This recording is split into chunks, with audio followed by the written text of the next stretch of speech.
California's burger royalty just sparked a statewide debate, and it's revealing some uncomfortable truths. In and Out represents everything people love about California: quality without pretension, consistency without corporate sterility, and a commitment to employees that exceeds industry standards. This company has earned its iconic status through decades of reliability and cultural relevance. So when the CEO publicly discussed difficulties operating within California's regulatory framework, it resonated differently than typical corporate complaints. She wasn't announcing complete departure, the headquarters stays put, but her message carried weight regardless. Many rushed to criticize, suggesting billionaires shouldn't complain about anything, but that perspective misses the substantive points being raised about taxes, regulations, and hostile business climates. These concerns aren't theoretical abstractions.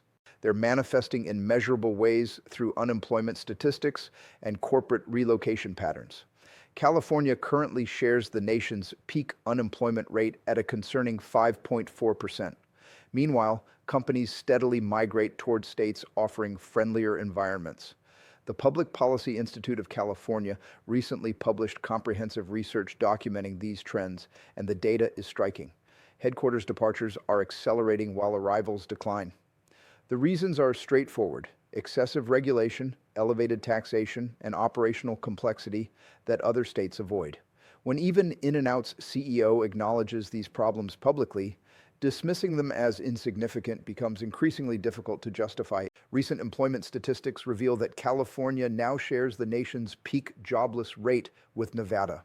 The Golden State's unemployment figure climbed marginally to 5.4% recently, significantly surpassing the country's 4.1% average. NBC Bay Area correspondent Alyssa Gourd explored why job hunters currently face exceptional challenges. Dylan Keown Nepomuceno, a San Francisco local, feels fortunate about his employment status, though numerous acquaintances and relatives have experienced terminations. Many individuals he knows continue searching for work opportunities. Learning about the fresh federal statistics placing California alongside Nevada at 5.4% unemployment didn't shock him.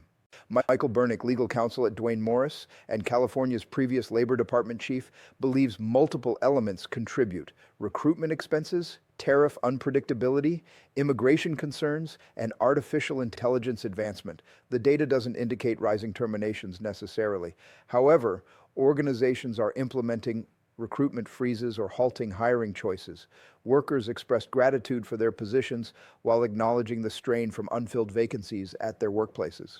The state recorded gains in sectors like private education and healthcare services, yet experienced an overall reduction of 6,100 positions during June. San Francisco State University students shared their strategies, considering internships initially to accumulate practical experience.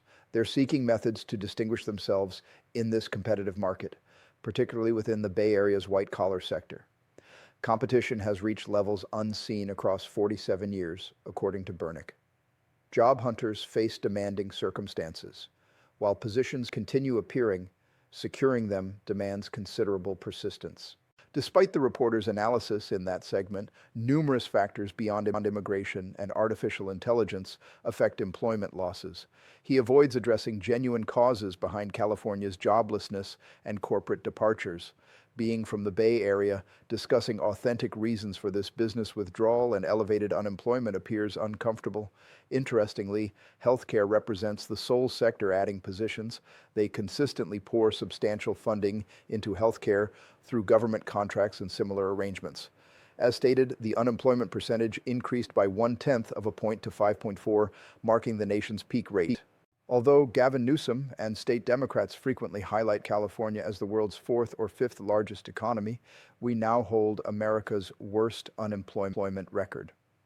A study examining purchasing power reveals that California's true economic standing drops to 11th position, barely ahead of Italy when accounting for expenses. The ranking nearly doubles downward from their proclaimed fourth or fifth position. They construct an image of prosperity, yet substantial problems lurk beneath the surface. The In-N-Out CEO's recent comments have circulated widely, warranting discussion. This morning brought news that In-N-Out's leader plans relocating from California. Currently, the burger chain's main offices remain here, though the company constructs a fresh Eastern center in Tennessee. Numerous corporate staff members are also transferring. President and CEO Lindsay Snyder explains her family's relocation doesn't diminish her affection and gratitude toward California. Establishing families proves difficult here. Operating enterprises presents challenges here. The majority of our locations will continue existing throughout California, but having operations there and expanding there will be excellent. Snyder's statements and this relocation triggered online criticism. Some burger chain enthusiasts view this as abandoning the state that established her enterprise. Snyder addressed Instagram attempting clarification, stating they're not abandoning California or their origins.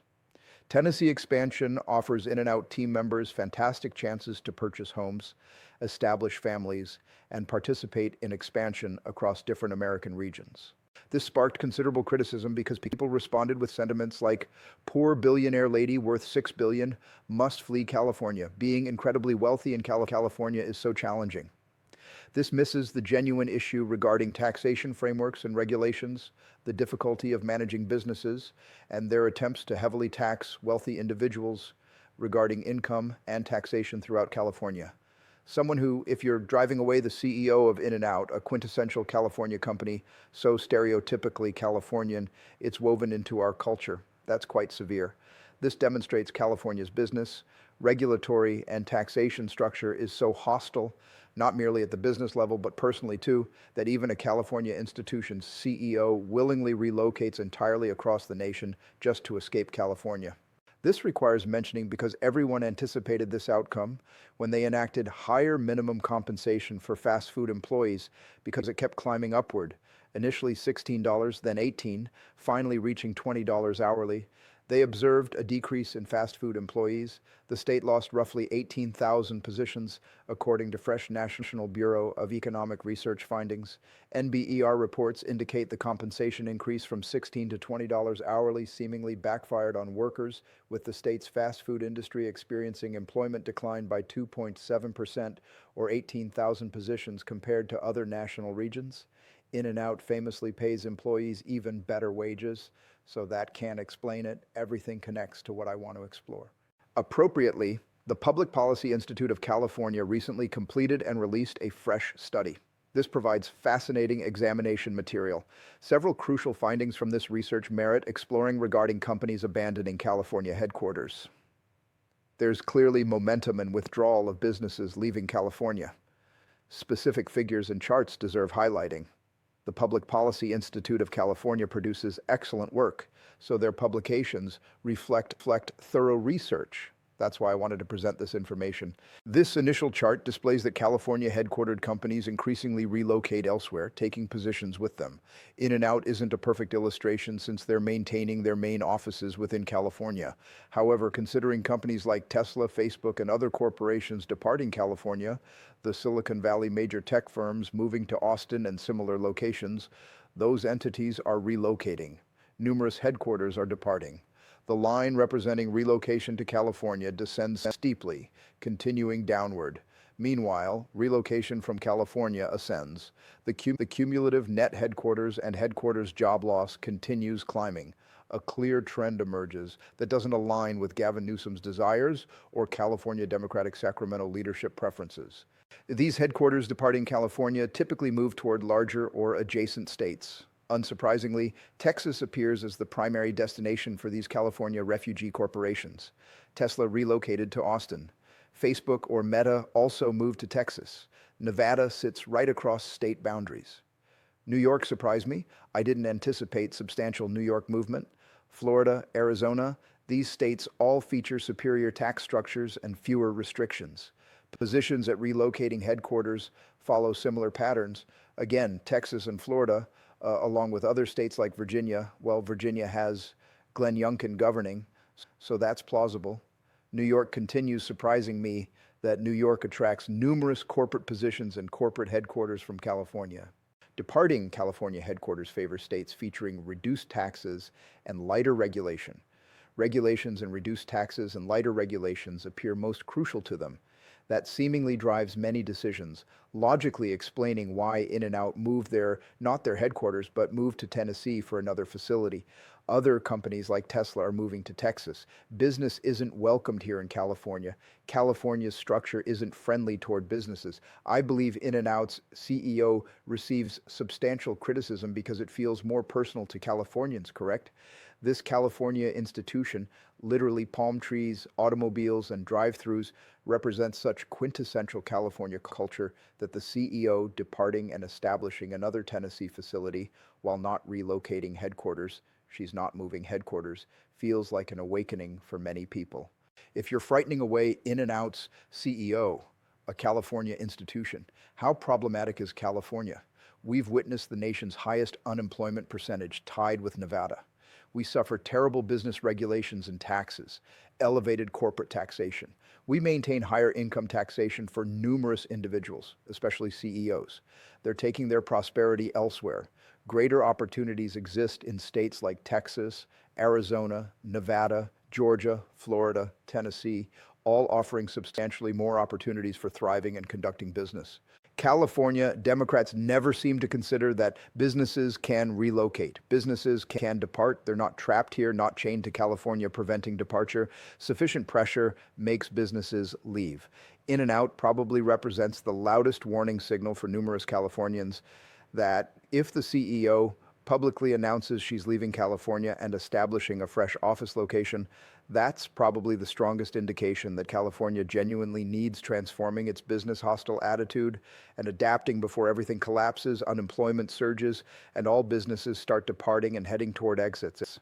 California hasn't constructed a fresh oil refinery since 1976, and remaining facilities are closing or departing.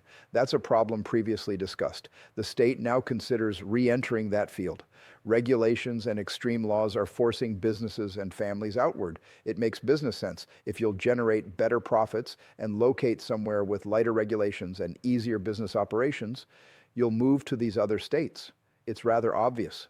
However, In-N-Out, I believe, was the most significant case pushing people to question, wait, how problematic is California if In-N-Out's CEO is leaving? Not the corporate headquarters, but her departure sparked substantial criticism.